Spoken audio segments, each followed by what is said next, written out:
We are discussing about Goverdhan, and Goverdhan is, there are two pastimes which are very important at this time. One of the pastimes happened just a day before, and that was Diwali. And the pastime related to that Diwali is Damodar Leela, which I discussed in manner. It was nice to discuss about that pastime. And there were so many secrets in that pastime, especially we discussed about 8 secrets in that Damodar pastime. Another pastime which is just following it is Govardhan pastime, which is very important to us for 2 reasons. Primarily 2 reasons, and I'll talk about that. But within those 2 reasons, there are many sub-reasons into that. And we just want to go into Govardhan now. So why Govardhan is important? Before I speak about the importance of pastime of Govardhan, what is this word Govardhan all about? What does it mean? That's the first thing. Why this pastime is called as Govardhan? Of course, you might say because the mountain's name is Govardhan. But the whole question again is why that mountain is called as Govardhan. It could have been equally called as anything else. So what's the meaning of Govardhan? Now, if you want to, the secret of this pastime, one of the secret of this pastime is in this word Govardhan. The word Govardhan is made of 2 words, Go plus Vardhan. Now, the meaning of the word Go, actually the word Go is mentioned in Vedic dictionary, which is known as 𝗪𝗧𝗪. There is a Sanskrit dictionary called as 𝗪𝗧𝗪. There are, by the way, many dictionaries of Sanskrit which our acharyas used to refer to when they were writing commentaries. And few dictionaries are very important to Gaudiya Vaishnavas, which actually Goswamis were really referring to. And actually Prabhupada mentions them in the purport, by the way. In Chaitanya Charitamrita, he mentions that. One of the dictionary is 𝗪𝗧𝗪, which Prabhupada mentions. 𝗪𝗧𝗪 is a dictionary of Sanskrit which not only give meanings of the word, but it also gives the synonyms. The dictionary of synonyms is called as thesaurus. So it gives synonyms. And not only synonyms, but that dictionary also gives, let's say, connotations. You know connotations? Words which are related to those words, something like that. So that dictionary, 𝗪𝗧𝗪. Another dictionary which acharyas used to come and refer is 𝗪𝗪𝗪. Prabhupada mentions a lot of time 𝗪𝗪𝗪 in his purports. And the most liked dictionary by our Goswamis were actually compiled by Jiva Goswami. He wrote a dictionary which is called as Jiv Prakash Kosh. That's how it's called. And people read that. That's a beautiful dictionary if you get hold of it. It's in Sanskrit, but it's a beautiful dictionary. So all this, and one more dictionary is actually Medini. Medini, that's also a dictionary which acharyas refer. Now, if you see all those dictionaries, the word Go is there. And if you see the meanings of this word Go, there are at least 32 meanings of this word Go. 32 minimum. And if you go and research, and if you really keep on harping on this word Go, you will find 80 meanings of Go. So that means the word Govardhan has at least 80 meanings. You see, if you plug in the meaning of Go, 80 meanings, so that's 80 meanings. And then Vardhan has almost at least 2 meanings, so 18 to 2, 160 meanings. That's what, by the way, that's what Mahaprabhu was doing with that Atmaram verse. You see that Atmaram verse in Chaitanya Charitamrita, he gives many meanings to that verse, and that's what is this Sanskrit and this philosophy all about. So what is the meaning of Govardhan? Now, I am telling you this to actually impress the point that Govardhan, the word Govardhan has many meanings. And one of the meaning of Govardhan is, Vardhan means to increase, and Go means, one of the meaning is, let's say, one of the meaning is earth. Earth. So Krishna increases the bliss of earth, and the earth on which he is standing is Vrajbhumi, by the way. Is fortunate Vrindavan Dham. Krishna is increasing the bliss of Vrindavan Dham just by standing on it. That's Krishna. Krishna is so perfect that he doesn't have to do anything, and nevertheless devotees becomes pleased. Like we have to do so many things to please some person, am I right? Krishna doesn't have to do anything. He just simply stands. And everybody is so pleased by seeing him. That's the difference between God and human. So actually, who was Giriraj Maharaj? He came to Prabhupada in Juhu.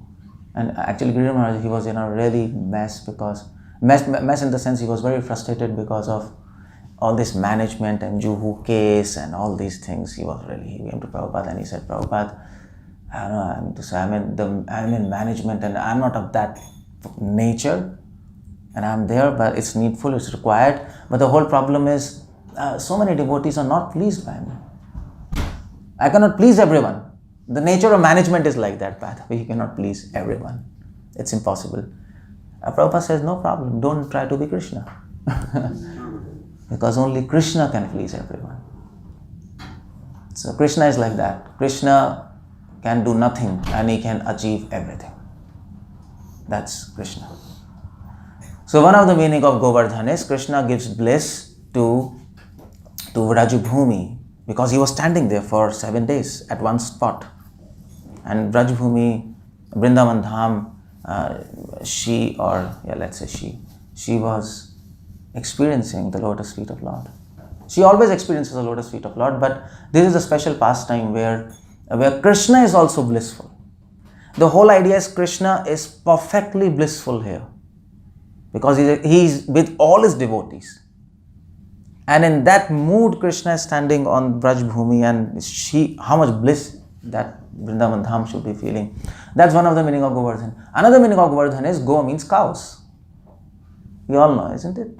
So there were so many cows. Krishna especially liked cows. It is said in scriptures, it is said in Manu Samhita, by the way, if anybody is involved in adultery, you call us adultery here? It's, okay. Whenever is involved in adultery, then the punishment for adultery is death. That's all.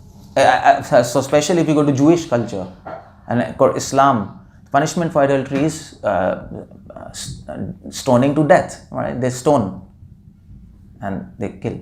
That's all. That's what punishment was. But then Manu Samhita says, well, there is a way out of it. If you want to prevent this punishment, you can do some prayashchit, and the best prayashchit is you should feed a cow. How about that? Feed a cow, circumambulate it, and your sins are gone.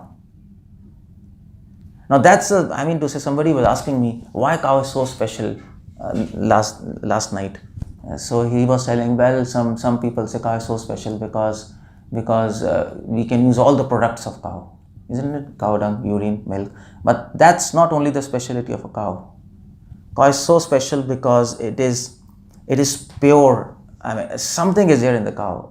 Because simply by circumambulating cow, you are freed of all sins. How that goes? It's not logical, but it's like that. Why?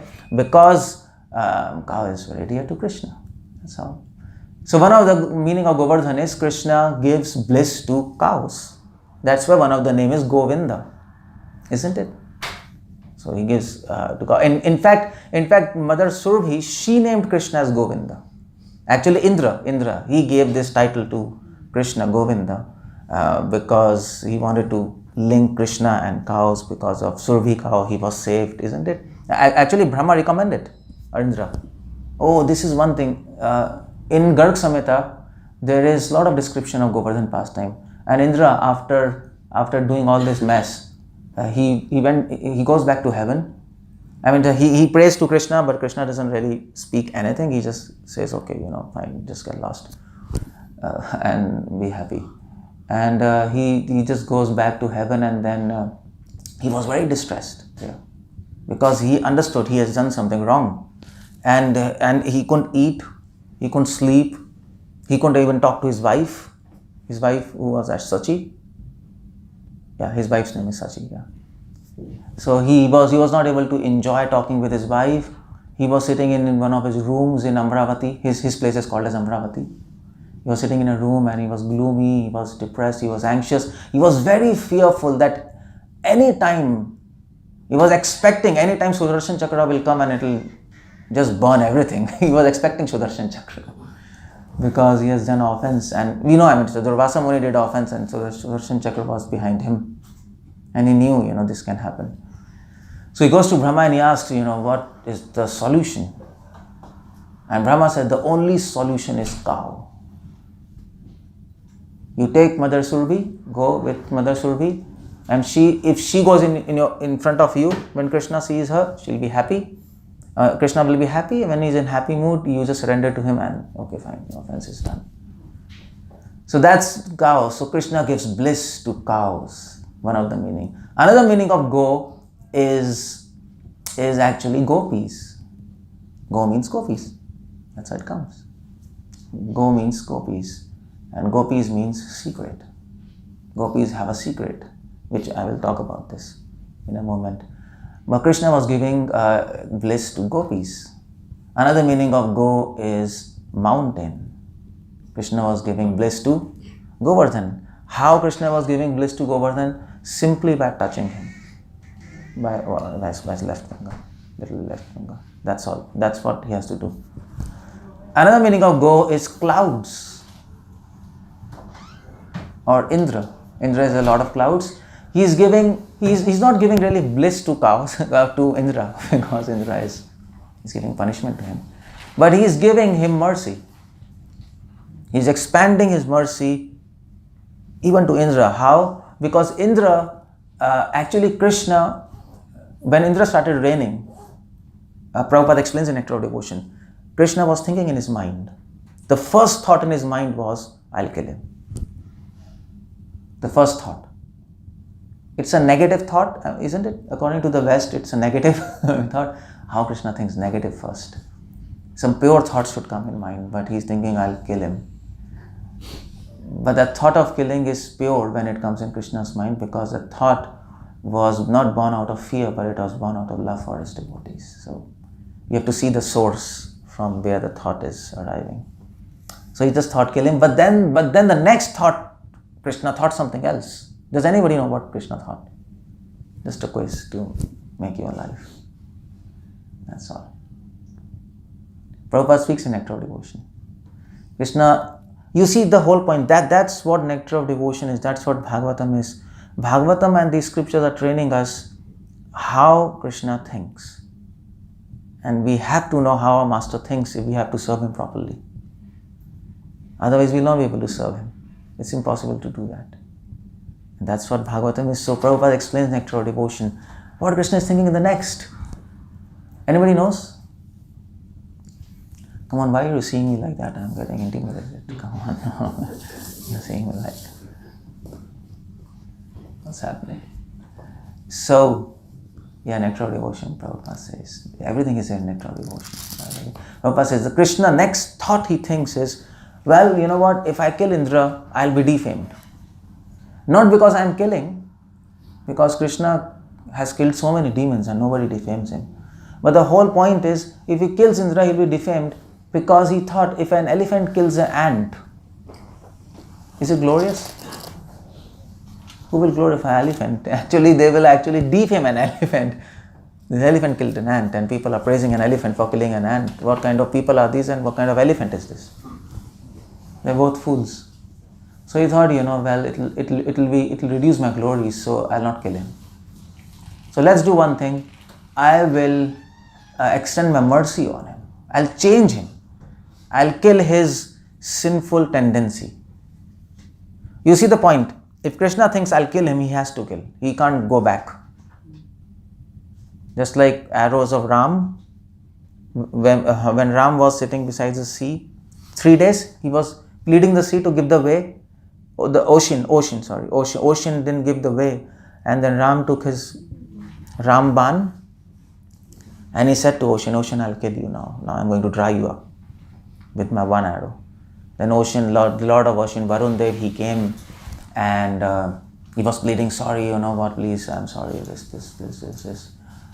Then Ram says, okay, fine, that's okay, no problems. But where should I release my arrow? Because it is there on my bow. And Ram said in Valmiki Ramayana, my arrows and my words can never come back. And that's a mark of a great man. A third-class person, he speaks and he takes back his word. He recedes. But a first-class person, if he speaks, he does it. He doesn't come back. In spite of so many obstacles, he will do it. That's a first-class person. Krishna is a best of all first-class person, am I right? So Krishna thought first, I'll kill him. So he has to kill because he thought it. He's God, by the way. He doesn't think unnecessarily. So he has to kill. So what to do?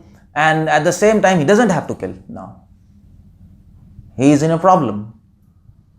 Sometimes Krishna comes in a problem. It's there in Nectar of Devotion, by the way. If you read properly, you'll understand. I mean to say, you have to really think about it, what Prabhupada is writing. But so Krishna is a problem. First he says, I'll kill him. But then he says, I don't want to kill him. But then he's in a dilemma. What to do? So then he thinks, okay, I'll kill the sinful tendency of Indra. So I fulfill my promise of killing. But at the same time, I don't kill him. At the same time, I extend him a mercy. That's how, you see, that's how great people think. We don't think like that, am I right? We don't think like that. There's food, eat it. There's bed, sleep. There's this person, okay, speak something. We don't really think deep. That's the whole point. One of the qualities of Krishna and Nectar of Devotion is he's very grave. He's a grave personality. Prabhupada writes in the explanation, Krishna is not grave because he's serious, because we all know Krishna is absolutely not serious. Vishnu is serious. That's why Brajvasi, they don't like Vishnu much.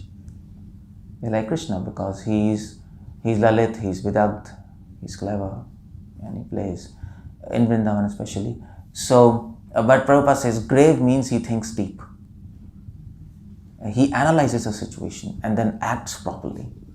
In fact, that's uniqueness of Krishna. In Vrindavan Dham, you will find that Krishna is doing so many things which doesn't make much sense.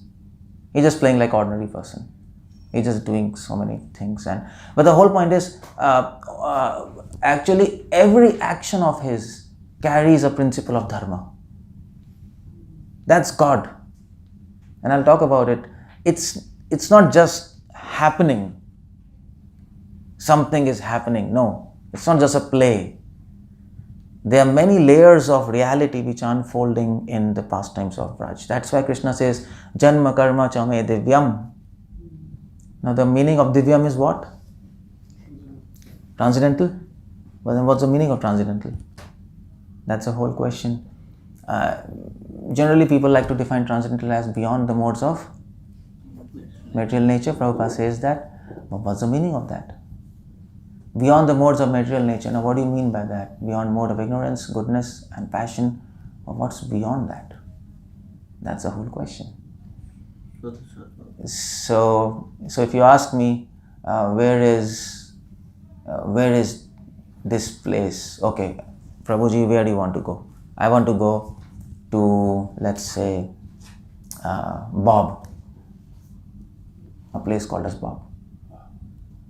So you might ask, okay, so where is Bob? And I'll say, okay, it is beyond, what's the street? Oxford? It's beyond Oxford Street. Okay, but then what's Bob all about? I never heard about that.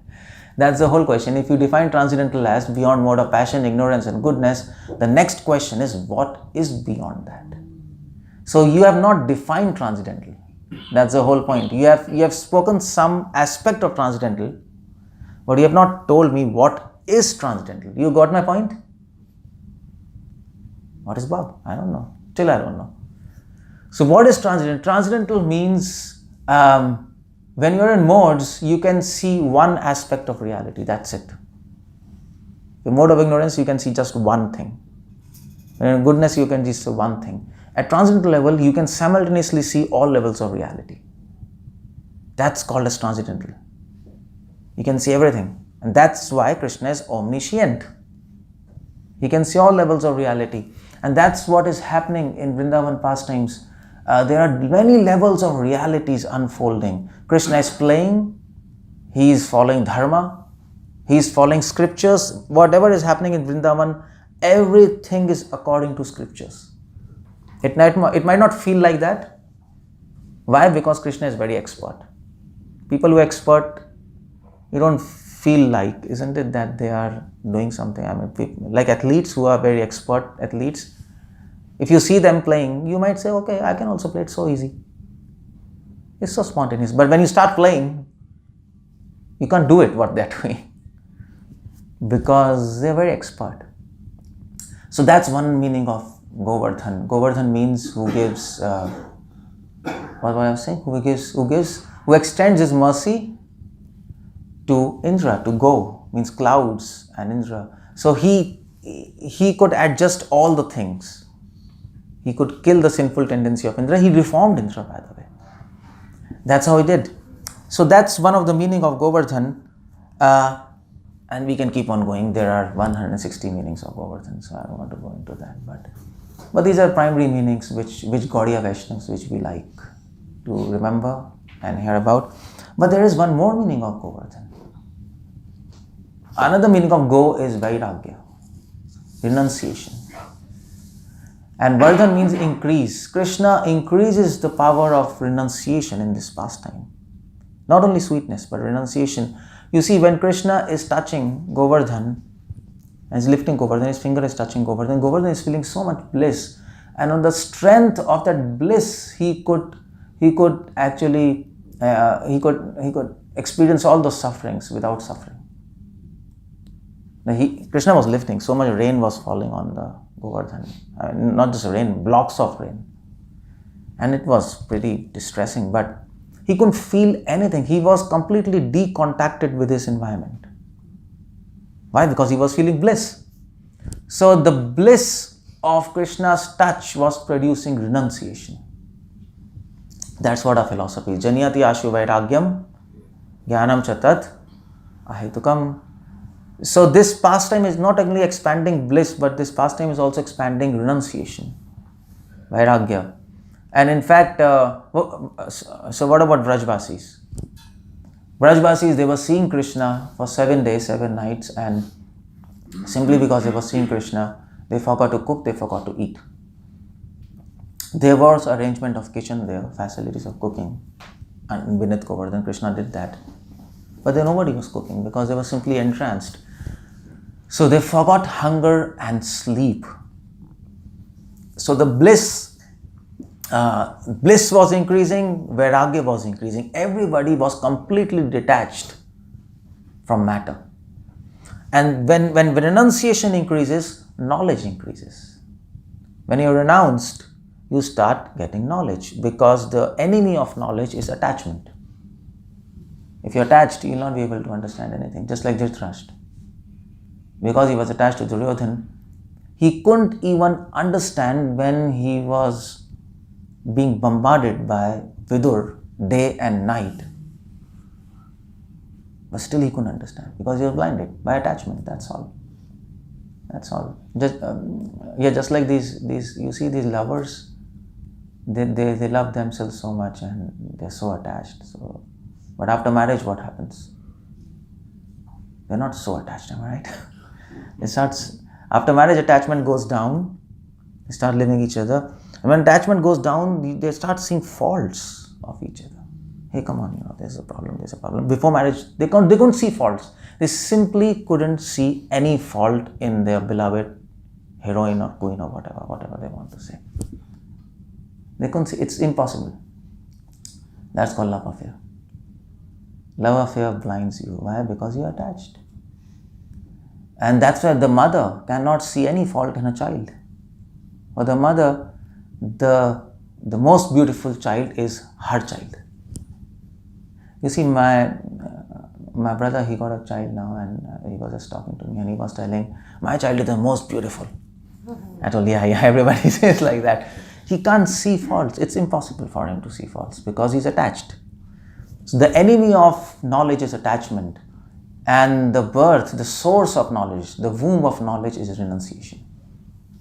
And that is why it is said, that's why Krishna, Goverdhan means he's increasing the bliss. And as the bliss is increasing, Go means renunciation. The power, the Vairagya is increasing. And as Vairagya is increasing in this pastime, knowledge is increasing. What kind of knowledge is increasing? I'll just explain what's happening in this pastime. There's a lot of things to learn.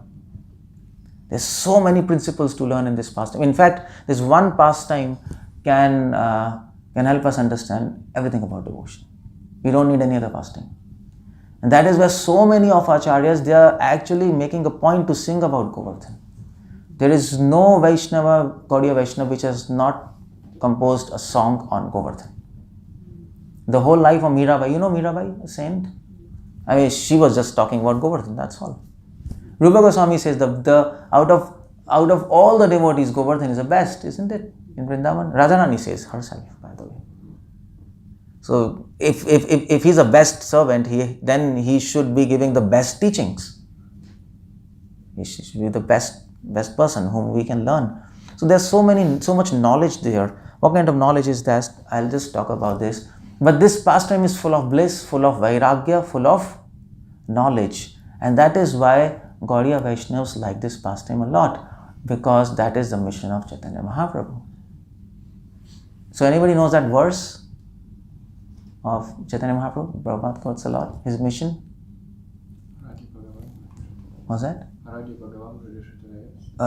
Okay, fine. That's one, but that's the summary of Gaudiya Vaishnava. Yeah, Vairagya Vidya, Nija Bhakti Yoga, 𝗙𝗂𝗃 Purusham Puranam, Sri Chaitanya, Sharirādhari Kripamudar Yastam Aham Prapadde. That's a verse. What is Chaitanya Mahaprabhu doing here? He brought a devotion. He just didn't give us devotion which is ordinary devotion. He gave us devotion which is replete with Vairagya and Vidya. And this pastime is full of renunciation. Everybody is completely renounced. They're completely detached. Gopis are detached, Yashodama is detached, cows have no hunger, no thirst, no sleep. I mean to say, what kind of detachment you want more than that? Prabhupada said the test of Krishna consciousness is when you conquer sleeping and eating. And they conquered. Prabhupada, when he was leaving when he was ending his pastime, there are discussions, and Prabhupada used to often say, when he was lying down, Prabhupada says, now I have perfected Krishna consciousness because I have conquered eating and sleeping. He was not practically sleeping at the end. I mean, people were thinking he's sick, but he was not sick. He was ending his pastime and he was showing how to die. That's what Prabhupada said. How to die completely detached from everything.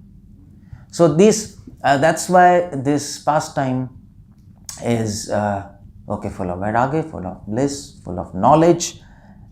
And that is why this pastime is so important, because there are three, because there is everything. There is God, there is service, and there is servant.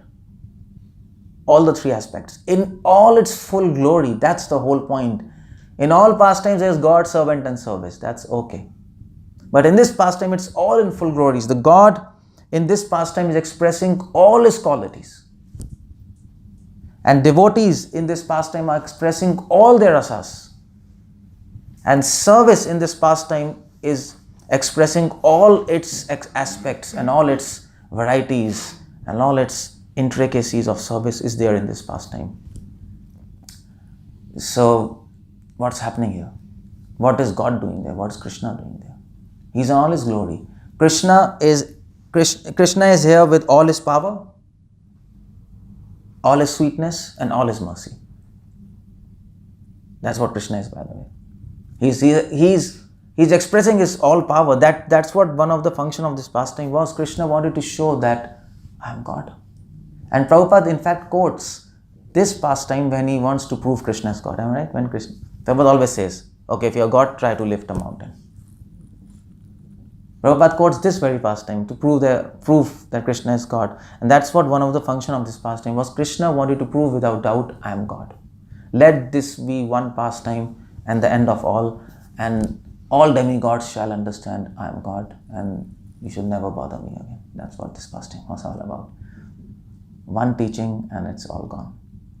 So he was in all his glories, and that is why if you read many poems which Rupa Goswami has written about Goverdhan, especially in his books, Tamamala, he writes, he again and again, when he thinks about this pastime, he always glorifies Krishna as Virya, as Veer. Veer, you know? Hero. Oh. Hero. He doesn't address Krishna as sweet, or he doesn't address Krishna as, let's say, what do you say? Anything else, maybe Madhusudan, Madhav. No, he doesn't do that. He doesn't use any name, by the way. He uses epithet. Epithet, you understand? A title. He uses the word hero. Again and again, again and again, again and again. And I was wondering why he's doing that. Because Govardhan pastime, when devotees think about Govardhan pastime, they're thinking about Krishna who is standing below Govardhan. All devotees are there. Govardhan is there. There's all kind of calamities around, and he's simply smiling, and that's what hero is. Am I right?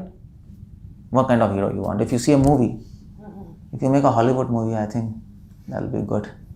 People can make a Hollywood movie out of Govardhan pastime, and there's a lot of action, there is a lot of romance, and there's Krishna is hero. That's all. That's what is happening. We know from Nectar of Devotion. But Prabhupada is writing so many things about interaction between Radha and Krishna, Balram and Krishna, about Govardhan and Krishna. And there is everything. What a director needs, there is everything. I think somebody can go to Hollywood and tell them, hey, make a movie out of it, animation at least. So he's in all power there. And he's in all sweetness in this pastime. All sweetness, complete sweetness. Why? How do we know that he is expressing all his sweetness? Because Krishna expresses his sweetness when he's surrounded by devotees. The more he interacts with devotees, the more the depth of the devotion of devotees, the more he expresses his sweetness. It's devotees making him express his sweetness. Otherwise, he's Brahman. You see? Brahmeti Paramatmeti. He's Brahman. He's neutral. He doesn't do anything. He's just standing. He's just managing everything. That's all. But devotees force him to express himself. Their love forces him. He's forced to. He can't stop it. We can't force him because we don't have this kind of love. We can't force him. But devotees, Bhaktisiddhanta, Vishwanath, Rupa Goswami, they were actually talking to Krishna. Why? Because Krishna was forced to talk to them, that's all. He doesn't want to talk in deity form. He doesn't do that, ideally. But he's forced to talk, that's all. He was forced to walk behind that devotee, 𝗙𝗶𝗹𝗪. He said, that Brahman boy, I think he was a Brahman boy, he goes to Vrindavan and he says, I want to marry that. So he says, okay, you have to go there and witness. So he says, okay, you can come with me. So Krishna says, well, I sometimes talk, but I never walk. Deities don't walk. And he says, if you can talk, then you can walk. So he was practically forced to do that. That was he. So that's called sweetness. Sweetness is when you can force a power. That's called sweetness. When you can force a supreme power to do something, that's sweetness. If you can force a prime minister to do something which he doesn't want to do, out of love, that brings sweetness, isn't it? That brings sweet. That's why Damodar Leela is so sweet, because Yashoda forced Krishna to fear and weep and run. And we know that this is absolute power running away from Yashoda, what's happening, and that's the whole point of sweetness there. So that is all sweetness, because all rasas are there in this pastime. We know that, isn't it? Madhure, vatsalya, dasya, all rasas. Because all rasas are there, that is why there is all sweetness. So Krishna is in all sweetness, and Krishna is in all mercy. He's expressing his mercy. How? He's expressing his mercy on Indra by reforming him. He's expressing His mercy on Vrajvasis by protecting them. He's expressing His mercy on the cows of Vrindavan, again by protecting them. He's expressing His mercy by giving service to so many devotees. When they're standing around Krishna, they are actually serving Krishna. Well, they were serving Krishna, isn't it? When Krishna was lifting Goverdhan hill, they were trying to put sticks. Okay, Krishna, you know what, we are, okay, fine, they're serving. So actually he is engaging them in His service. In His service, Yashoda Ma, she was feeding Krishna. Prabhupada says in Nectar of Devotion, every half an hour she was feeding some food, curd rice and this, and she was saying, you're becoming weak because you are... Well, she couldn't really understand He's God. She's mother, she couldn't understand. Neither Krishna wanted her to understand anything. So that's what was happening there. Everybody was serving Him. Yashoda never feeds Krishna every half an hour. She doesn't do that. It's just, he just takes lunch in the morning, and then morning breakfast and lunch he carries in the forest. And when he comes back, he has dinner. But here Yashoda is feeding him every half an hour. And she might be cooking. So he's giving service. He's so intense service. He's engaging everybody in his service intensely. He was engaging Balram. Balram was doing service. Balram was happy, but he was also cautious, what's happening around, and he was seeing. And not only because of all these rains and all calamities, but Prabhupada says in Nectar of Devotion, he was watching the mood of Krishna. And his mood was really fluctuating because he was sometimes seeing gopis, sometimes seeing cows, sometimes seeing mountains. And Prabhupada says, once it happened that the mountain started shaking, isn't it? It was about to fall. And Balram was focusing on the mood of Krishna as he understood what's happening. What was happening? Anybody knows? Yeah, Prabhupada says he was looking at Radharani now. And he lost his control. That's what happened with him. So you see the point. He gave service to Balram. Balram was completely focused on the mood of Krishna. He gave service to Goverdhan. He gave service to Indra indirectly to glorify him. So God in this pastime, Krishna in this pastime in his full glory, full power, full sweetness and complete mercy. That's why it is called as Goverdhan. Vardhan means his mercy, his power and sweetness keeps on increasing in this pastime. And devotees who meditate on this pastime, they keep on experiencing his mercy, power and sweetness. That is why so many devotees want to stay near Govardhan. In fact, the whole Gaudiya Vaishnavism is born at the brink of Govardhan, Radha Kund, Shyam Kund. That's where all Gaudiya Vaishnavas are, by the way. That's the place we meditate upon, am I right? That's what Prabhupada says. That's the highest place, of course. We worship that place. That's another thing. So that's God. God is in full glory. Another thing in this pastime, what's happening is devotees are in full glory. And that is very important because, actually I wrote it, but what's happening here in this pastime is very unique, which never happened any time in any other pastime. One thing which is happening in this pastime is all rasas are present, which we all know. Prabhupada says there are 5 primary rasas, 7 secondary rasas. All of them are present. Madhurya, Vatsalya, Sakhe, Dasya and Shant, if you like to take Shant in the list. And then Vibhast means fear. You see secondary rasas, all those. Fear is there, Karuna, compassion, Yashodama is having, my God, what will happen to my son? That's their disgust. What's the name of disgust? I forgot. There are different names. Yes, Jugupsaya. The disgust is there. People are disgusted about Indra. And all these friends are saying, let Indra come, we'll kill him, let him come here. We'll teach him a lesson. Of course, they're just talking. So all rasas are there in this pastime. But more important than that is, much more important is, all contradictory rasas are there at one place. How about that? Because Prabhupada says in Nectar of Devotion that many rasas don't stay together. They are contradictory in nature. For example, Vatsalya rasa cannot stay with Madhurya rasa. It cannot happen. You can't have Yashoda, Ma and Radha together. You can't have. It's funny. Sakya ras don't go with Madhurya ras. You can't have Balram with Radha. That's why in altar we don't have Balram. We never have Balramji.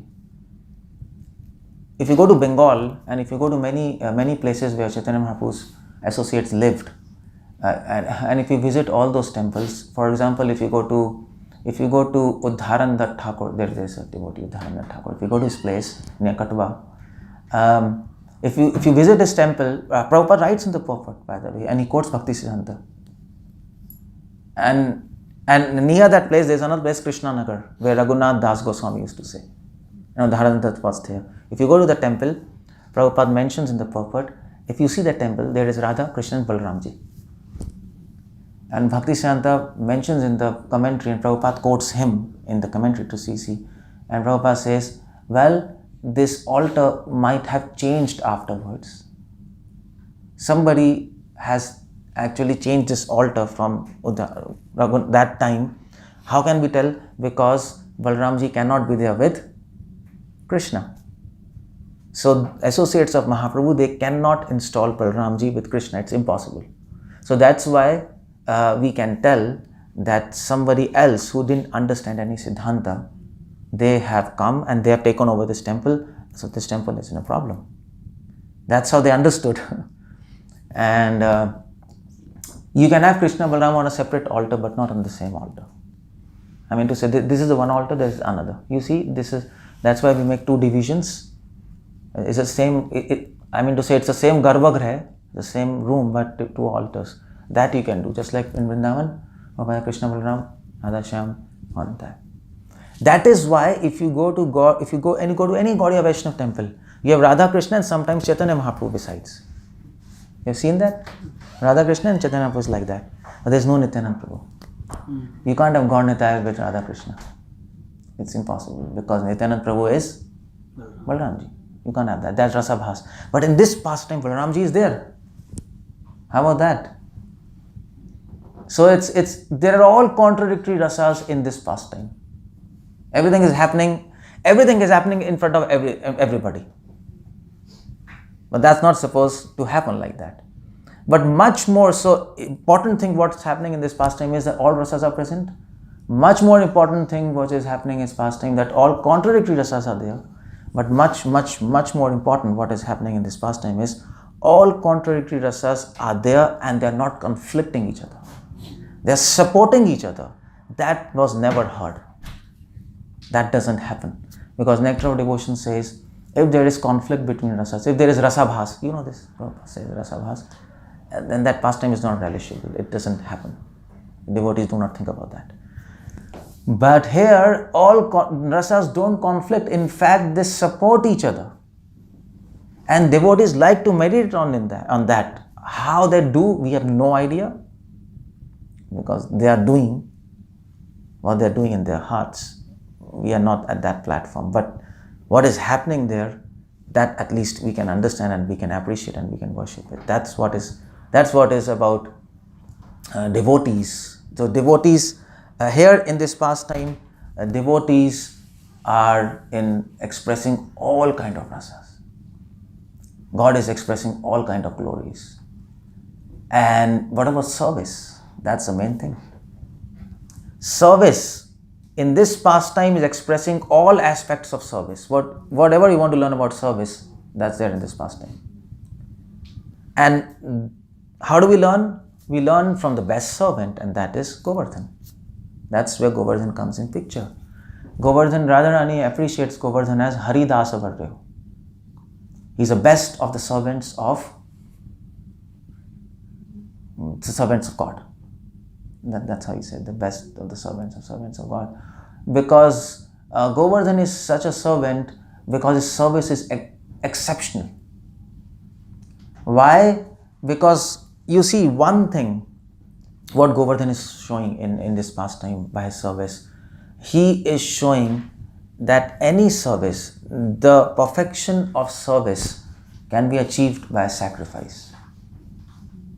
There is no way to perfect your service without sacrifice. In fact, there is no way to achieve anything in this material world without sacrifice. Even if you want to earn money, you have to sacrifice. So many people have come to London and sacrificed their family. They are living somewhere in India, they are staying here and rotting around in London. But they are there because their whole aim is something different. They want to earn money. Okay, fine, they have to sacrifice. So sacrifice, 𝗙𝗪𝗀𝗪𝗲 𝗪𝗂𝗪 manishina, perfection of service comes from sacrifice. That's why we glorify Prabhupada, not because he served Krishna, because he sacrificed everything for Krishna in the service. So many devotees were serving Krishna, his god brothers, but we don't really glorify them as we glorify Prabhupada. All of them they were great devotees, I don't say they were very great devotees that time, Prabhupada's god brothers. But Prabhupada was special because he sacrificed beyond his limits. That's why he's glorified. So Goverdhan pastime teaches us this very important aspect of service. Why we call him Haridas Baryo? Because he is revealing this aspect of service, of sacrifice for Krishna. It was not easy it was a risk of life of Goverdhan because Krishna was holding it, and we read from descriptions the rain was, one drop of rain was like a pillar. Seriously, it was like a pillar. And when he used to fall on Goverdhan, the rocks used to just blast. They were blasting, and that was happening. Goverdhan would have been finished and over, but he took that risk. He sacrificed. Another important thing which Goverdhan is teaching is the role of austerities in service. What Goverdhan is doing? Goverdhan didn't argue with Krishna. Krishna, why are you lifting me up to protect these people? He could have argued, why don't you protect me? Rain is falling on me also. Like, what about me? Like, what's happening? And you're using me to protect them. So what's happening? But the whole point, Goverdhan understood that this is a time where I can please Krishna, because Goverdhan was serving Krishna. He served Krishna whole life. Still Goverdhan is serving Krishna in so many ways. Isn't it? That's why he's best of servant. He gives grass to cows, he gives caves for Krishna to play, and he gives so many forests there for Radha and Krishna to do pastimes, so many things. But here he understood, this is a time I can really please him. Why? Because this is a time which demands austerity. You can please Krishna in service when you voluntarily accept sufferings for his service. But those sufferings are real wealth and happiness for you. Bhaktivinoda Thakur writes that. Tumhara sevaye dukh 𝗙𝗪𝗀𝗪𝗀 sukh. Whatever unhappiness and sufferings I feel in your service, those sufferings are my happiness and my sweet dreams and my memories. Alright, that's what it happens. When we do service and some service is so difficult and we accomplish that, those kind of services we remember. And we share with people. Am I right? That's what happens. And those actually, at that time it's so difficult, but afterwards, those difficult services, when we think, they're so sweet to think about that. Okay, this we did, there was a challenge and this and that, and we feel so blissful. And that's what devotees understand. Whenever there is an opportunity to suffer for God, they accept it. Because that's the moment they can please Krishna. Otherwise, life will go on. Otherwise, life goes on. But Krishna has to choose one of us to lead to perfection. Manusyanam sahasreshu 𝗪𝗪𝗀𝗪 siddha siddhanam kaścin mam vetti tatvata. Out of thousands of among us, one will go back to God. Who is that? All of us are serving Krishna, all of us chanting Hare Krishna, all of us are honoring Prasad, all of us are doing our daily duties. Who is that? How does he choose? He chooses by this. Anybody who chooses sacrifice and austerities in service, he will choose him. That's what he's looking for. Because he has to choose. He can't take all of us back to God. He can take us, but nevertheless, he has his own parameters. And that's a parameter, sacrifice and austerity. And one very important thing which Goverdhan is teaching is, to serve God, you can actually, You are supposed to stay below God, am I right? Goverdhan is above him. That's what is happening. For serving God, you can actually go above God. That's the whole point there. You can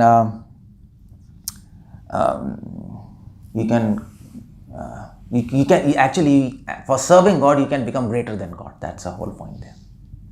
Prabhupada says in the purport, sometimes devotees can do more service than God. Prabhupada mentions, and Prabhupada gives example of Nityananda Prabhu. Chaitanya Prabhu said to Nityananda Prabhu, you go to Puri, you go to Bengal and preach. I am going to Puri and staying in one room. I'll do whatever I want in that room. But I cannot do what you can do. And you do and go and preach. And Nityananda was preaching aristocrats. He was preaching dacoits. He said to Nityananda Prabhu, Shripad, he used to call Nityananda Prabhu Shripad. He used to say, I can't do whatever. Prabhupada mentions there, by the mercy of God, sometimes devotees can do more than God. And then Prabhupada is referring to himself in that purport. Prabhupada says, by the mercy of God, Krishna, Chaitanya Prabhu propagated the mission just in India, but his devotees have preached all around the world. So that's the whole idea. For serving Krishna, you can go beyond him in capacity. That's okay. That's fine. And another thing is, service means protecting Krishna. It doesn't mean demanding protection. What Govardhan is doing in this pastime, it's protecting Krishna, by the way. It's not demanding, protect me. And that is what is devotion all about. Krishna consciousness is all about giving protection to God. And Prabhupada says in Nectar of Devotion, whatever I am speaking is from Nectar of Devotion, by the way, please read Nectar of Devotion nicely. Prabhupada says right in the beginning, when Prabhupada says you should be friend of Krishna. Friendship. Prabhupada says friendship with Krishna means to give protection to your friend. And how do we give protection to Krishna? Can anyone tell me how do we give protection to God? I mean, does he need a protection? What's happening? Like it's crazy. That is what is devotion all about. Ordinary man cannot understand what's devotion, because all the concepts are upside down. So we are giving protection to Krishna. Why? How we are giving protection to Krishna? Because we are the people who are protecting his name and fame in this material world. That's all. If we glorify him, he's glorified. If we don't glorify him, he's not glorified. The department of glorifying him, he has given to us.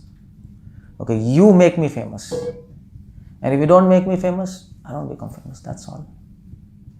So that is why the credit goes to devotees. Krishna gives credit to devotees. Oh, you made me famous. So we are protecting his name and fame. We are protecting his bliss by actually inspiring so many devotees and ourselves serving him. We are creating so many devotees for him, am I right? So he's becoming more blissful. So we are protecting his bliss. We are protecting his glory by keeping us pure, ourselves pure. If we are not pure, the blame goes to the master.